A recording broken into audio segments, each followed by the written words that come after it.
아멘. 네, 귀한 찬양 하나님께서 받으신 것과 우리 모두에게 은혜가 된 것을 믿습니다. 자, 앞뒤 좌우에 계신 네 분 이상 이렇게 인사하겠습니다. 새해 주님의 복 많이 받으십시오.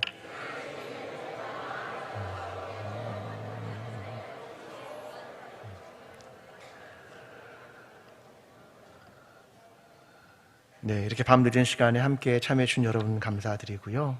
이제 2023년이 지나고 2024년이 시작이 되는 새해를 우리가 함께 맞이하며 송구영신 예배를 드립니다. 어두운 밤이 지나면 새벽이 찾아오는 거죠. 곧 새로운 한 해가 이제 우리에게 밝히 찾아올 텐데요.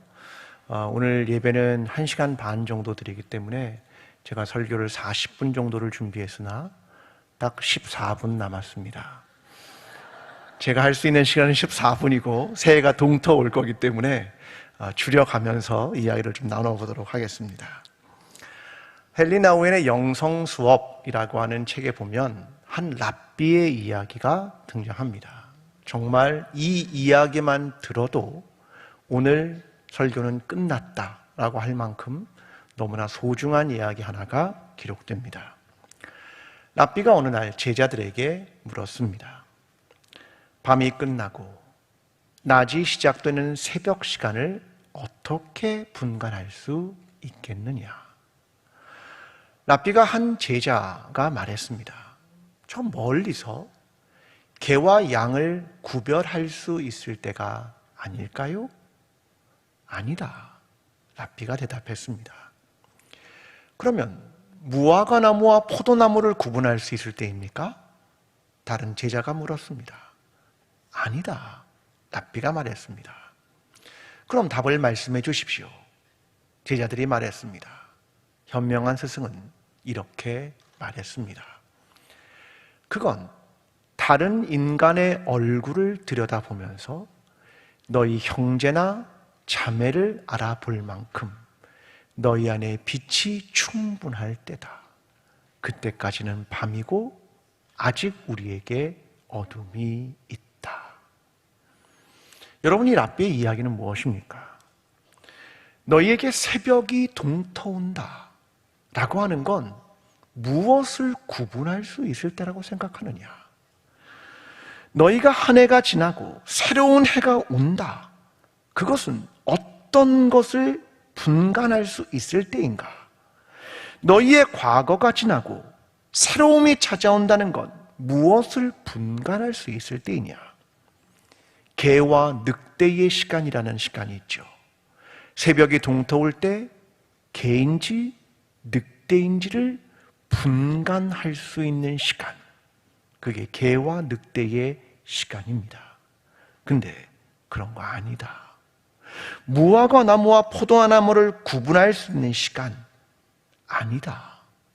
언제 새벽이 오고 동이 터오는 거냐면 너희가 너희의 형제와 자매의 얼굴을 보며 서로의 마음을 읽을 수 있는 시간이 오면, 내 형제와 자매의 얼굴을 보며 그들의 아픔을 함께 느끼는 시간이 오면, 너 자신의 필요보다, 너 자신이 가지고 있는 소유보다 너의 이웃과 지체의 필요가 더 크게 다가오는 시간이 오면, 나의 이익보다 타자의 이익이 더 선명하게 보이는 시간이 오면, 그때가 바로 새벽이 동터오는 시간이다.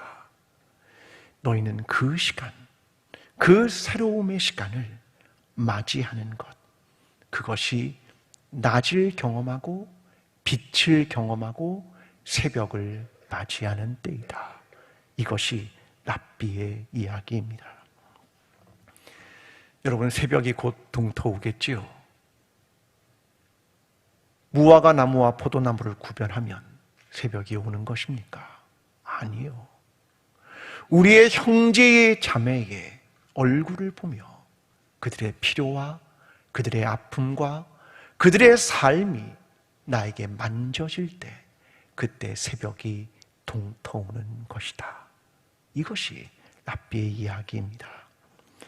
이제 2024년 새해가 시작됩니다. 동이 터오겠죠. 그때의 사물을 구분했던 우리의 눈이 형제 자매의 아픔과 필요, 그것을 분간하게 되고 그것을 깨닫게 되므로 우리의 삶에 새로운 빛이 동터오게 되는 저와 여러분의 삶이 되기를 간절히 축원합니다. 오늘 본문의 이야기는 초대교회의 이야기입니다. 우리가 다 아는 이야기죠. 성령 하나님이 우리에게 오셨습니다. 마가의 다락방에 120명의 사람들이 모여 성령의 강림을 경험합니다. 그들의 삶은 완전히 바뀌기 시작했습니다. 날마다 마음을 같이하여 성전에 모이기를 힘쓰고 집에서 떡을 떼며 순전한 마음으로 음식을 먹고 하나님을 찬미했습니다. 그걸 본 많은 온 백성이 그들을 칭송했습니다. 그리고 나사렛 예수를 믿기 시작하며 구원받는 사람의 수가 날마다 더했다. 우리의 2024년 주제는 마음을 같이하여 모이기를 힘쓰는 교회입니다. 따라해 볼까요? 마음을 같이하여 모이기를 힘쓰는 교회. 우리는 사도행전 2장을 읽을 때마다 너무 이상적이다 이런 생각을 합니다. 가만히 성경 안에 두면 현실의 삶이 될 수 없다. 너무나 이상적이야. 그런데 교회는 그것을 현실의 삶으로 끌고 오는 공동체가 교회입니다. 그래서 거룩한 현실을 이루어가는 공동체, 그것이 교회입니다. 첫 번째로 저는 이것 이외엔 대안이 없습니다. 말씀과 기도입니다. 사도행전 2장 42절이 이렇게 말합니다. 그들의 사도의 가르침을 받아 서로 교제하며 떡을 떼며 오로지 기도하기를 힘쓰니라. 이걸 세번역은 이렇게 말합니다.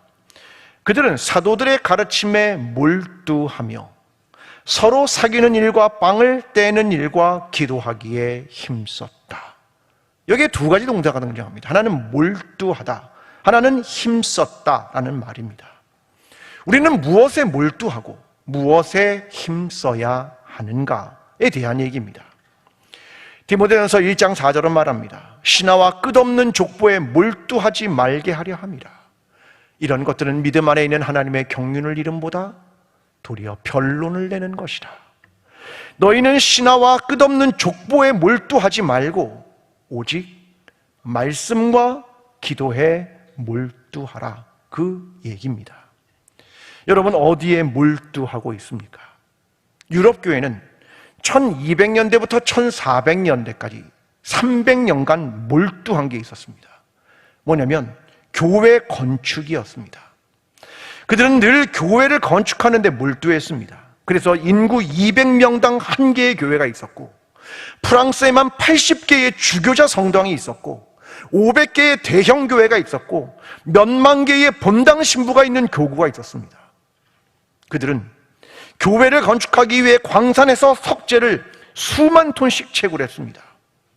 프랑스 교회가 300년 동안 채굴한 석재의 양은 고대 이집트 역사에 사용되었던 것보다 더 많은 석재를 소비하게 됩니다. 무엇에 몰두한 겁니까? 교회의 건축에. 그것으로 가능한 것입니까? 1511년 트렌스 공의회는 제6조에 이런 내용을 시작합니다. 수도복이 수도자를 만드는 것은 아니지만 수도복이 수도자를 만들지 않는다. 중요한 건 교회의 건축이나 외형이 아니다. 너희가 몰두해야 될 건 말씀과 기도이다. 교회에 대한 이야기가 아니라 예수 그리스도이며 기독교에 관한 이야기가 아니라 말씀과 기도이다. 이것을 잃어버리면 너희는 모든 걸 잃어버리게 된다. 오늘 저와 여러분의 신앙, 올 한 해 하나님의 말씀과 기도에 몰두하고 말씀과 기도에 힘을 다하는 저와 여러분의 신앙이 되기를 간절히 기도합니다. 두 번째는 성전에 모이기를 힘썼다라고 말합니다. 사도행전 2장 46절은 이렇게 말합니다.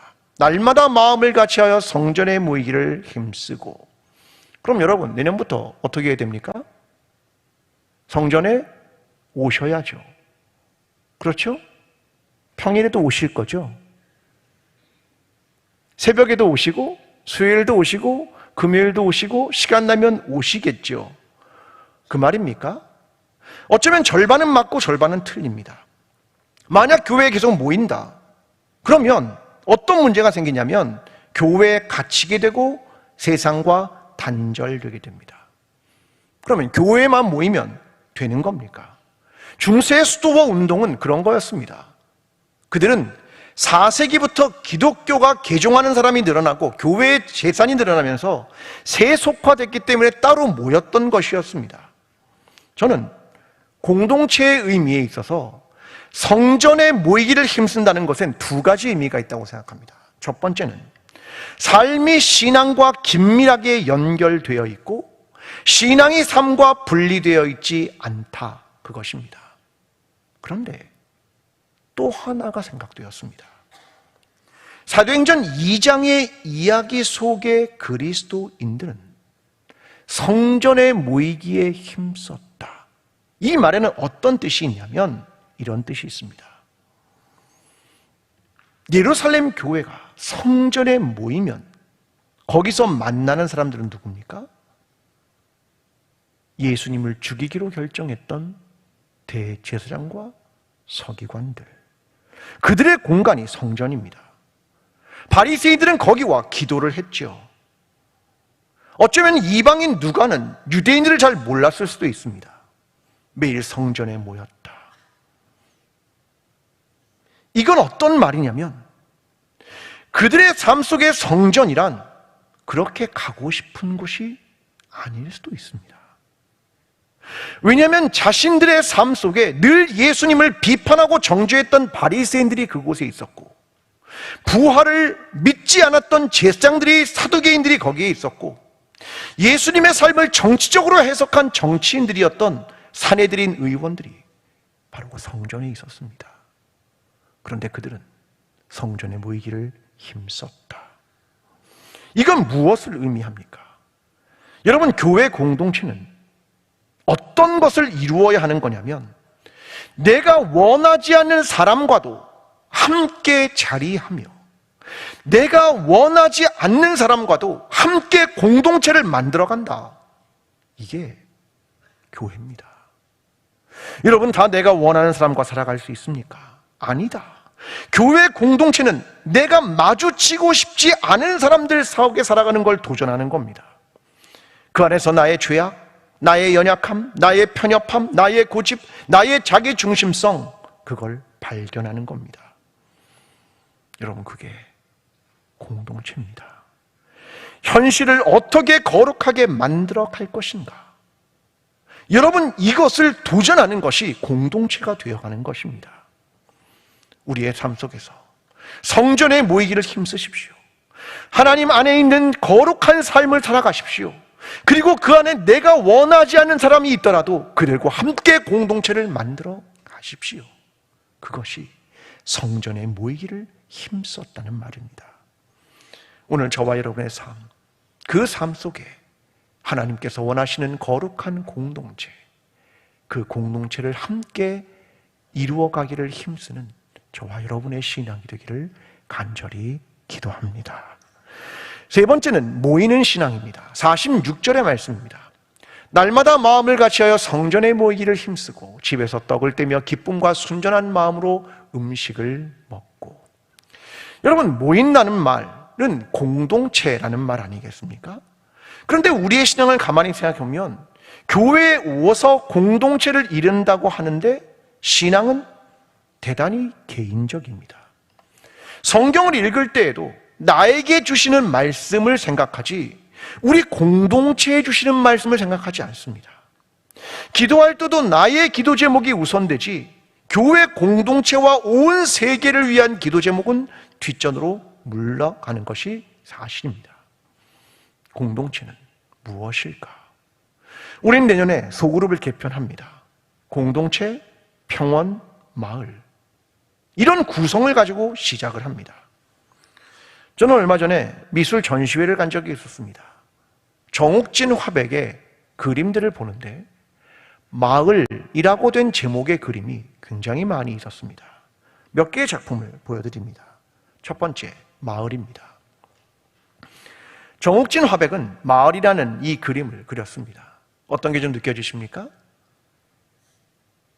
대단히 한국적 마을이 느껴지지 않습니까?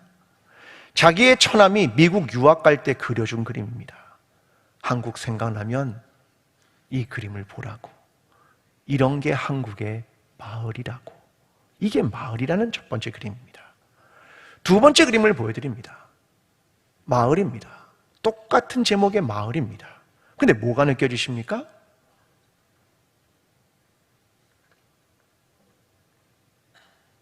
전시회에 왔다고 생각하고 어떤 게 느껴지십니까? 저 아래 집이 있죠? 가족들이 보이십니까? 네. 어떻게 서 있습니까? 다닥다닥 붙어서 그렇게 서 있습니다. 그게 그들이 보여주는 관계입니다. 이게 마을이다. 그렇게 가깝고 친밀한 관계이다. 그걸 보여주는 겁니다. 세 번째 그림. 역시 마을입니다. 재미있는 건 저 위에 보면 해와 달이 동시에 떠 있습니다. 저게 가능합니까? 아니요. 24시간을 그대로 표현하죠.